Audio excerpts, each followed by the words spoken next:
Nenek moyang manusia pertama bukanlah laki-laki, tapi perempuan bernama Lucy.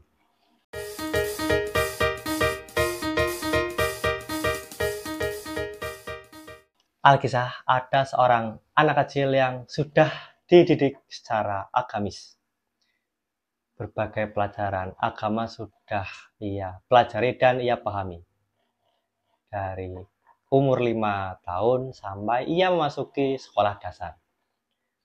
Kemudian ketika ia memasuki kelas 5 SD, ia mendapatkan pembelajaran tentang manusia pertama. Apa yang ia pelajari saat SD berbeda ketika ia mendapatkan pelajaran ketika duduk di bangku madrasah. Ketika duduk di bangku madrasah, sang guru agama atau kiai mengatakan bahwa manusia pertama adalah Nabi Adam. Kemudian ketika ia mendapatkan pembelajaran di SD, dikatakan manusia pertama itu tidak ada.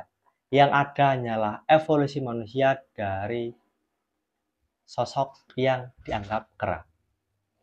Di dalam batin anak tersebut kemudian terjadi krisis, terjadi kontradiksi, dan ia mulai mempertanyakan mana kebenaran yang benar-benar nyata atau benar-benar benar. Kisah tersebut adalah kisah dari diri saya ketika dulu sebenarnya di waktu-waktu umur tersebut atau di waktu-waktu SD tersebut, saya mengalami kebingungan dan krisis. Mana jawaban yang benar atas pertanyaan manusia pertama? Kemudian ketika masuk di bangku SMP, SMK, saya mempelajari lebih banyak ilmu. Dan perlahan jawaban dari pertanyaan manusia pertama mulai saya pahami. Pada mulanya manusia membentuk kelompok-kelompok kecil untuk berburu, untuk mencari makanan. Itu terjadi ratusan ribu tahun yang lalu. Kemudian kelompok-kelompok kecil tersebut mulai membentuk kelompok yang lebih besar. Mereka pun mulai membentuk suatu yang disebut dengan suku. Dari suku tersebut kemudian cara mereka hidup pun mulai berubah dari yang tadinya berburu dan mencari makanan di tempat-tempat lain, akhirnya berubah menjadi menetap. Kelompok pun semakin besar, dan untuk menyatukan kelompok ini, manusia akhirnya memiliki sesuatu yang disebut dengan kepercayaan. Dari kepercayaan inilah yang mampu menyatukan kelompok-kelompok ini. Dari kepercayaan inilah awal atau cikal bakal munculnya agama-agama. Dan dalam kepercayaan ini banyak sekali sesuatu yang diajarkan dan dibagikan. Salah satunya adalah tentang penciptaan dunia atau alam semesta. Masing-masing kepercayaan, masing-masing agama memiliki kisah-kisah penciptaannya tersendiri. Munculnya kepercayaan atau agama tidak lain dan tidak bukan memiliki sebuah tujuan, yaitu untuk menciptakan nilai-nilai moral atau kebijaksanaan. Fungsinya tentunya sebagai sesuatu yang mampu mempererat solidaritas antar kelompok, antar manusia itu sendiri. Kepercayaan atau agama-agama inilah yang membuat peradaban bisa berkembang dari ratusan, ribuan, bahkan sampai saat ini.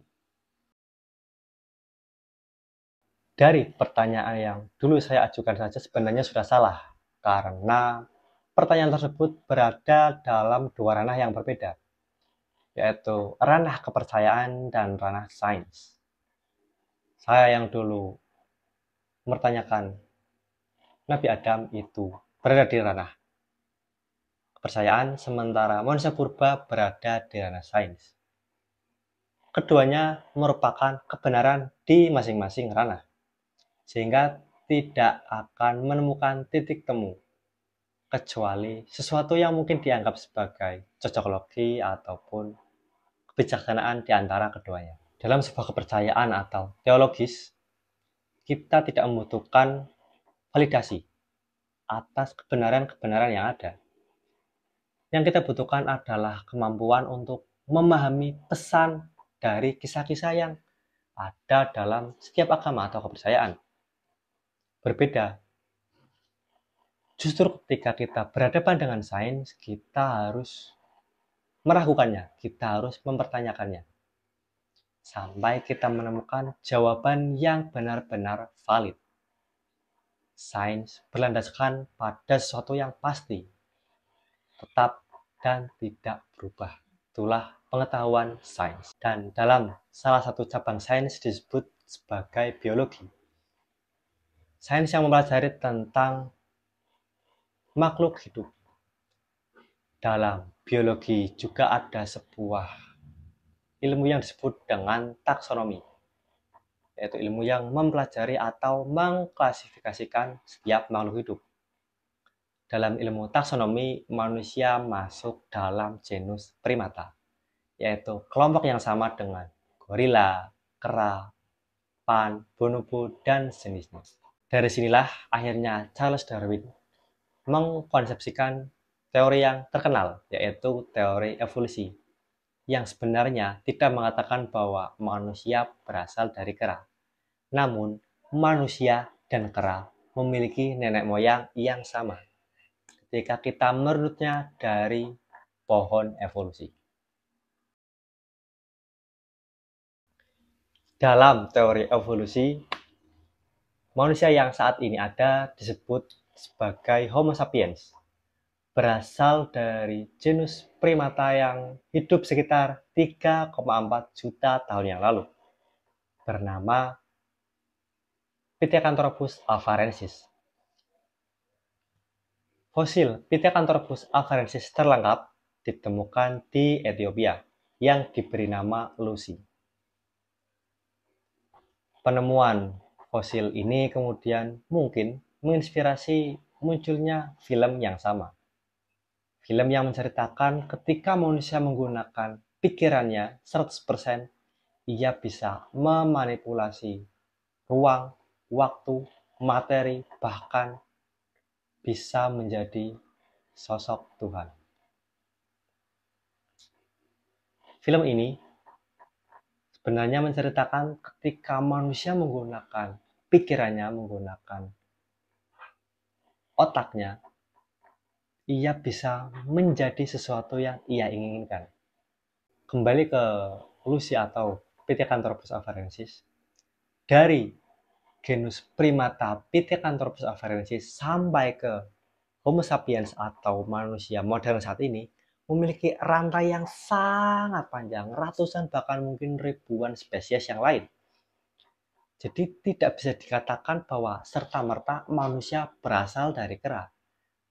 Bahkan kera sampai ke nenek moyangnya juga memiliki rantai yang sangat panjang. Manusia dan kera hanya memiliki nenek moyang yang sama, kemudian bercabang, dan jadilah manusia modern sampai saat ini. Singkatnya, dari Pithecanthropus afarensis kemudian berevolusi menjadi Pithecanthropus erectus yang mulai berjalan tegak. Dari Pithecanthropus manusia setengah kera, kemudian lebih jauh berevolusi menjadi kelompok yang disebut dengan Hominidae, kelompok Homo atau manusia purba. Dari sinilah cikal bakal manusia purba, manusia yang mulai berjalan tegak yang disebut sebagai Homo erectus. Kemudian dari Homo erectus sampai ke Homo sapiens itu pun sangat panjang. Bahkan ribuan tahun lalu, manusia purba atau genus Homo, tidak hanya kita Homo sapiens, ada Homo neanderthal, ada Homo denisova, ada Homo floresiensis, namun semuanya punah. Hanya kita Homo sapiens yang bisa bertahan bahkan menciptakan peradaban sampai saat ini. Itu menurut sains, itu menurut ilmu pengetahuan yang sudah divalidasi kebenarannya. Kemudian ketika kita kembali berhadapan dengan pertanyaan siapakah manusia pertama, tergantung pertanyaan itu berdasarkan pada landasan apa. Ketika kita berlandaskan pada teologis atau kepercayaan terhadap Tuhan, terhadap agama-agama, ya kita jawab sesuai agama yang dianut oleh sang pemberi pertanyaan. Namun ketika pertanyaan tersebut membutuhkan validasi yang secara ilmiah, jawablah secara mendasar menurut ilmu pengetahuan sains yang saat ini sudah ada. Semoga bermanfaat. Salam.